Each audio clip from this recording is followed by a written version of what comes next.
C'était donc les pubs du JJDA.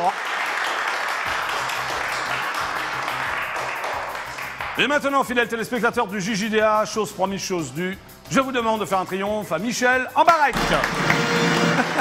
Bonjour Michel. Tu as le droit à une arrivée solennelle.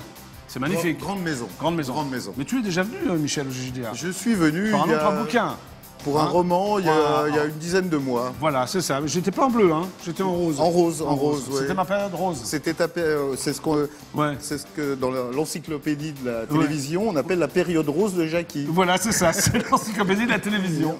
Alors là, tu sors un bouquin qui s'appelle Rock en vrac, rencontre avec des caïds du rock et du roman noir. Exact. Que je vais montrer à cette caméra-là. Emilio, tu es prêt? Voilà, c'est parfait, Emilio. Bon, alors c'est une période très précise. Hein, on va dire, les années 70 quand même. Années 70. Qui se déborde un peu sur les années 80. Absolument. On va dire. Hein, absolument. Ok. Alors d'abord, tu parles surtout des années Best. Alors Best, il faut quand même expliquer ce que c'est à nos jeunes téléspectateurs. C'est un magazine rock, c'était plutôt, parce qu'il n'existe plus. Non, il n'existe plus du tout. Best. C'était un magazine rock des années 70, extrêmement pointu, non? Jusqu'au milieu des années 80. 80. Voilà, c'était un des deux magazines. Il y avait Best et Rock'n'Fall, qui existe encore. Rock'n'Fall dirigé par Philippe Manœuvre. Exactement. Voilà. Bon. Et Best était à l'époque, le rédacteur en chef était Christian Lebrun, auquel je rends un long hommage dans ce livre. On a malheureusement décédé d'ailleurs. Décédé. Oui. Ouais. Alors qu'est-ce qui se passait dans ce magazine? Qu'est-ce qu'il y avait de particulier? J'ai essayé de raconter comment, à l'époque, on faisait un magazine extrêmement sérieux, un vrai magazine, pas un fanzine. Oui, on faisait un vrai magazine qui se vendait dans les kiosques. Et qui se vendait même très bien, d'ailleurs. Qui se vendait même très bien. Oui. Mais en même temps, ce magazine était fait par des gens qui n'étaient pas très sérieux. Oui, comme toi, par exemple. Tu n'es pas sérieux du tout, Michel. Ça, je trouve sympa, remarque, en plus.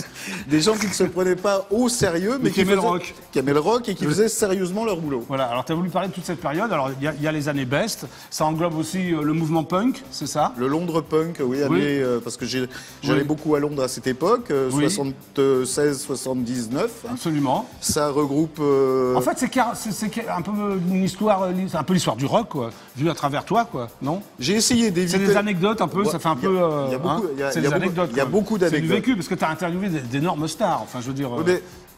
Comme beaucoup de gens ont déjà raconté les Stones, Led Zeppelin, Neil Young et compagnie. Toi, tu racontes. J'ai essayé de raconter des groupes ou des musiciens ou des aventures que personne d'autre n'avait raconté. Oui, comme les Sex Pistols, les Clash, les New York Dolls. Un réveillon avec les Sex Pistols, par exemple. Oui, alors ce que je ne savais pas, mais je l'ai appris en consultant ce livre, en plus tu es en photo, jeune et fringant, tu as interviewé Johnny Rotten. Oui. Et tu le traites de couille molle. Oui. Oui, pourquoi? Parce que c'est incroyable, Johnny Rotten, il y a très peu de monde qui l'ont, enfin, de Français du moins qui l'ont interviewé. Il y a même la photo qui le prouve. Oui, mais justement, je t'en parlais. Donc j'ai interviewé Johnny Rotten un jour où j'étais de mauvaise humeur. Ouais, pas comme aujourd'hui, j'espère. Non, d'accord. J'étais de mauvaise humeur et il me traite de couille molle. Ça m'a fait rire dans le bouquin. Je ne sais pas. Ah bon, c'est comme ça. Je ne sais pas dire. Alors l'interview, enfin de mon côté, l'interview était extrêmement agressive. Tu n'avais rien fait, ce garçon. Non, j'étais de mauvaise humeur. Bon, d'accord. Voilà. Est-ce qu'il t'a bien répondu? Est-ce qu'il a répondu? Mais il répondait rien, il se laissait faire. Ah, oui. Voilà. Quand j'étais un peu déçu, quoi. Je le traitais, enfin, je lui reprochais des tas de choses et il disait oui, c'est vrai. Qu'est-ce que tu reprochais aux Sex Pistols? Tu t'en souviens plus, sur 77. D'accord. Donc, mais ça s'est très bien passé. Oui, non, mais d'accord. Voilà. Tu as rencontré les Clash aussi, quand même. Plusieurs fois. Plusieurs fois, mais c'est incroyable, ça, quand même. Mais non, c'était l'époque qui était comme ça. Justement, explique aux téléspectateurs, parce que c'est quand même des groupes politiques. Bon, le punk, c'est surtout un mouvement musical qui a permis au public de pouvoir rencontrer les musiciens. Voilà. C'était des groupes qui jouaient dans les pubs à Londres. Absolument. Et à la fin... C'est accessible, contrairement à maintenant. Et à la fin du set ou avant le set, on pouvait boire une bière avec eux dehors, au bar, du concert. Michel, il parle très anglais comme ça, à la fin du set. On pouvait boire un coup avec eux et parler avec eux. Voilà. Sauf que toi, tu venais de la part de... Tu étais journaliste quand même. Donc, il n'y avait même pas besoin de ça, je me souviens. Il n'y avait rien, un magnétophone, il n'y avait rien. Si, moi j'avais toujours un magnéto avec moi. Mais bon, c'était très naturel. C'était des gens totalement abordables avec lesquels, je me souviens d'une conversation avec Joe Strummer, pendant laquelle... Des clashs, voilà. Mais c'était pas une interview, on a refait le monde pendant... C'était une conversation. Voilà, on a refait le monde pendant 2 heures, comme ça. Sauf qu'après, on l'a retrouvé dans Best quand même, ta conversation. Oui. Ouais, un petit peu, par petit bout. Mais c'était comment? C'était une... On a refait le monde au soleil, tranquille, en discutant. C'était donc mi-70, ça, c'est ça? Ça devait être en l'été 77. Peut-être le 12 août, non? 77, j'ai l'impression. Tu y étais? Ouais, non. T'as une meilleure mémoire que moi. Bon, il y a eu 2 festivals punk aussi à Mont-de-Marsan, dans les Landes. C'est un truc incroyable aussi. Ça, il y avait que des barjots. On y était tous les deux. Voilà. Voilà. Que des défoncés, quoi. C'était assez drôle. C'était assez drôle, hein? Ouais. Surtout la réception chez le maire. Oui, je me souviens. Bon, il y a des trucs qui sont pas très racontables. Il y a des trucs que je n'ai pas racontés. Oui, c'est vrai. Non, mais c'est intéressant, c'est vraiment... En plus, ce qu'il y a, c'est que c'est vraiment des anecdotes, c'est vrai, quoi, c'est du vécu. Mais il y a des anecdotes, il y a des anecdotes avec des gens plus obscurs. Par exemple, cette rencontre avec la première blues woman à avoir chanté le blues à Paris en 1929. C'est qui? Alberta Hunter. Ah ouais, ça, même moi, je ne la connais pas. Alors, elle est venue... en 29. Non, elle est venue en 29, elle est restée à Paris pendant plusieurs mois, elle chantait le blues. C'était zone libre en 29 ou zone occupée, Paris?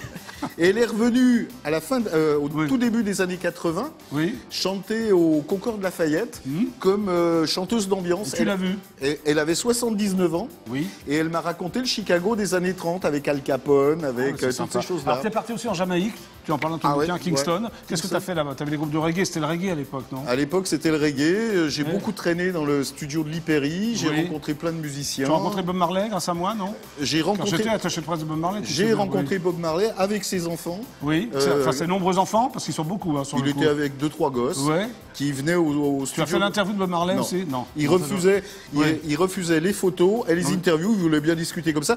Et il m'avait invité à aller jouer au foot chez lui. Oui, voilà. Sauf que j'étais trop fatigué pour aller jouer au foot. C'est dommage, tu aurais un bon souvenir quand même. Mais non, mais j'étais très très fatigué. Très fatigué. Les produits locaux, ça me réussit pas. Oui, les produits locaux, c'est ça. Tu parles de la ganja, par exemple. Enfin, la santé par les plantes, quoi. Voilà, la santé par les plantes. Voilà. Bon, grâce à moi, tu as rencontré Serge Gainsbourg, tu en parles dans le bouquin d'ailleurs. Quelle journée! Tu as passé une après-midi rue de Verneuil chez Gainsbourg. Magnifique. Un grand moment. L'homme à tête de chou, comme voilà.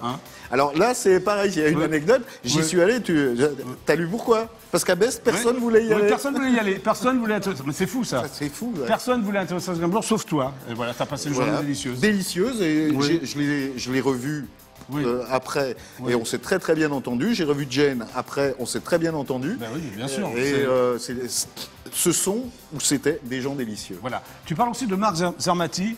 Ouais, j'aime bien. Qui est dans les années, pareil, 75, qui avait une boutique qui s'appelle l'Open Market. Je crois qu'il a beaucoup compté pour le rock français, non, Marc? C'était quoi? C'est un personnage comme ça, un peu atypique, quoi, non? C'est lui qui faisait venir tous les disques après lesquels on courait. Voilà, les vinyles à l'époque. Les vinyles, et puis le punk, et puis voilà, c'est... il a beaucoup fait pour la cause. Oui, tu le revois, je sais pas du tout... Je corresponds avec lui par mail de temps en temps. De temps en temps, voilà. Tu parles aussi d'un groupe complètement déluré dont je me suis occupé aussi, c'est les New York Dolls, qui étaient venus à Paris et qui ont fait l'Olympia, je me souviens. Pop 2, l'émission de Blanc-Francard. C'était un week-end difficile. Difficile, ah oui, difficile. Difficile. Je me souviens, ils dévissaient toutes les portes d'hôtel, c'est un truc de fou, quoi. Ça avait été un week-end difficile. Voilà. Alors, et tu parles de moi, tu me disais que... Tu parles de moi en tant qu'attaché de presse, et tu dis que maintenant j'étais le faire-valoir d'Antoine de Caunes, enfin le souffre-douleur d'Antoine de Caunes et le faire-valoir de Dorothée. Merci beaucoup, Michel. Salut, à bientôt. Avoue qu'Antoine, oui, mais c'était plus tard. C'était plus tard, ça. Non, je t'ai connu quand on était donc à Best. Enfin, quand tu étais à Best et que je venais de temps en temps... c'était... Alors, nous attendions toujours ta venue avec beaucoup de plaisir. Merci, Michel, il se rattrape, là, il se rattrape. Non, je le raconte aussi. Oui, c'est vrai, je le raconte aussi parce que quand tu venais au magazine, c'était quand même un grand moment de rigolade. C'est vrai, c'est vrai. Non, mais je te remercie. Il y avait 2 personnages que nous attendions toujours avec beaucoup d'impatience pour rigoler. C'est moi. Toi et Jackie Chalard. Oui, 2 Jackie alors. Voilà, 2 Jackie. Rocker devant l'éternel. Voilà. Alors, quelle est l'interview qui t'a le plus marqué? Quel est l'artiste qui t'a le plus marqué, Michel? Parce que t'as vu tout le monde, toi, entre 70 et 80.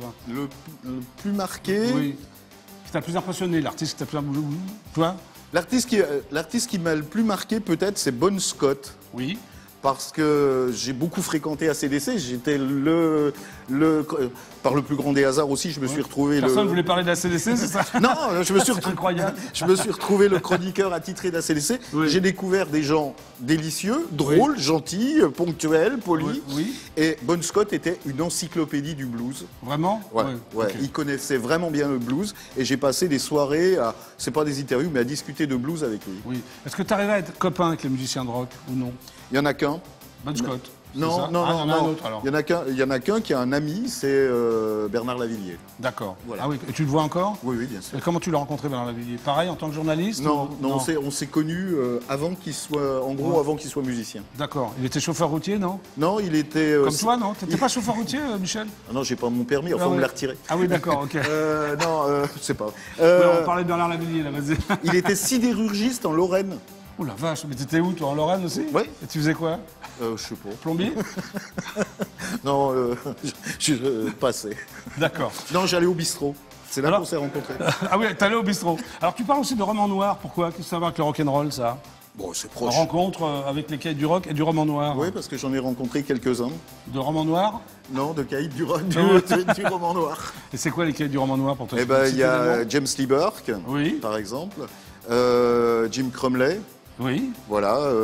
T'es fasciné par ce genre de... J'aime beaucoup leurs livres et il se trouve que je les ai rencontrés très longuement aux États-Unis. J'ai même habité chez James Lee Burke pendant une semaine. Tu as squatté chez lui? Non, c'est pas vraiment squatté puisqu'il a une maison pour ses invités et j'ai eu la chance de passer une semaine avec lui. Qu'est-ce qui te reste de toutes ces années alors, rock, 70-80?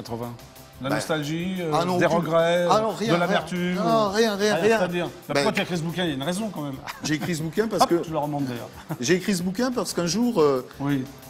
Moi, je déteste les anciens combattants et je refusais d'écrire. Oui. Et puis, il y a une jeune éditrice qui m'a tanné pendant des heures. D'ailleurs, elle est remerciée à la fin du livre, en me disant qu'elle était jeune. Pour moi, elle est jeune, elle a 35 ans. Oui, ça l'intéressait. Ça l'intéressait de savoir comment c'était à l'époque. Voilà. J'étais pas persuadé. Puis un jour, mon fils, qui en gros a le même âge, enfin il est un peu plus jeune, mon fils m'a dit mais moi j'ignore tout de ce que tu as fait. C'est une période hyper... Enfin moi je l'ai vécu aussi, mais ça peut intéresser beaucoup de téléspectateurs. Et mon fils me dit ah oui mais non mais je sais, je sais que tu travaillais dans un magazine de rock parce que tu m'y emmenais quand j'étais tout petit. Donc c'est un peu pour ça que tu l'as fait. Quoi. Tu revois les Clash ou ce qu'il en reste? Non. Du tout? Non. Est-ce que tu revois des musiciens de l'époque? Non. Bernard, c'est tout. Bernard Lavilliers. Non, mais les Anglais ou les Américains? Non. Maintenant, non. J'écoute beaucoup de musique, genre country blues, outlaw, d'Austin. Donc, non, je vais... Alors maintenant, tu es prof à Sciences Po, c'est ça? Depuis quelques jours, oui. Tu enseignes J'enseigne l'écriture à des étudiants de deuxième année. Voilà, tu es donc professeur à Sciences Po.